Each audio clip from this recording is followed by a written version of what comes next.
In this video from Reference Home Theater, we are doing analysis of the 4K Blu-ray release of Spider-Man Into the Spider-Verse to see just what benefits you get from the 4K version compared to the standard Blu-ray release. For our analysis, we are concerned about two things: peak nits and color gamut, which we inspect using the waveform and CIE chart shown here. The waveform shows the nit levels of pixels in the frame, and anything above 200 nits we consider to be an HDR highlight that would likely be clipped or lacking the same impact in the SDR version of this film. The CIE chart has two inner triangles. The Rec 2020 triangle shows all the colors that can be stored on a 4K Blu-ray disc, while the smaller Rec 709 triangle shows all the colors that are in SDR content. Pixels that fall outside the Rec 709 triangle are colors that you wouldn't see on the SDR version and a visible improvement on the 4K HDR Blu-ray. In this early shot, we see that the colors all look to fall inside the Rec 709 gamut, so you aren't getting a benefit from wide color gamut support. But the white is close to 400 nits, so with the SDR version it wouldn't pop off the screen as much. When Miles arrives at school, the scene is almost entirely SDR.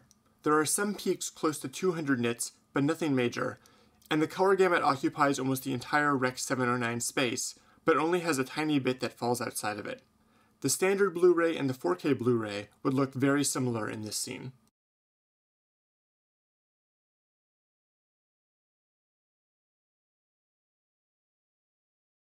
Here we again aren't seeing much benefit from HDR, but would see a lot from wide color gamut support.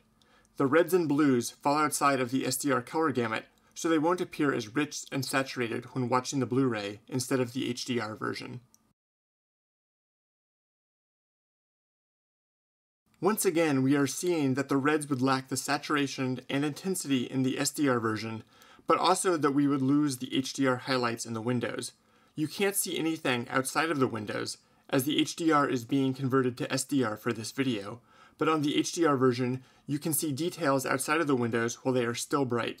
The SDR version would be both dimmer in the windows and lacking that extra information.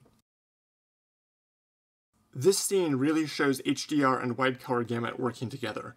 The colors extend all the way out to Rec 2020, beyond what TVs can even display, so this image will only get more colorful as TV technology improves. We also see that we are getting HDR highlights up to 1000 nits or more, which will be far more dynamic and lifelike on a true HDR TV than a standard Blu-ray disc would.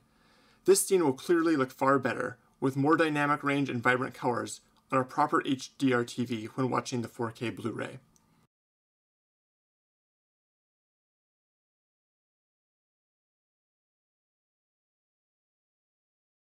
A full white field is easy to display for SDR and HDR, but looking at the waveform, you see they want this to be around 600 nits in brightness.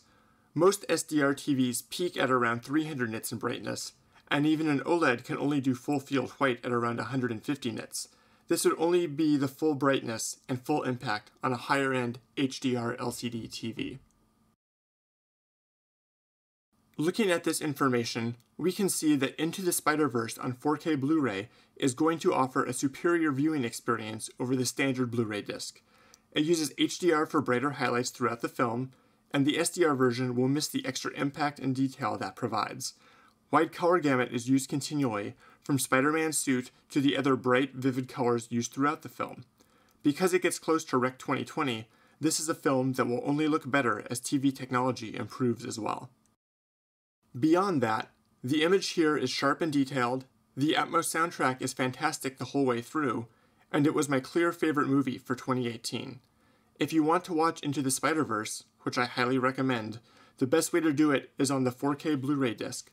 Links to that can be found in the description below, and if you enjoyed this analysis, please make sure to like and subscribe to be notified of future videos from us.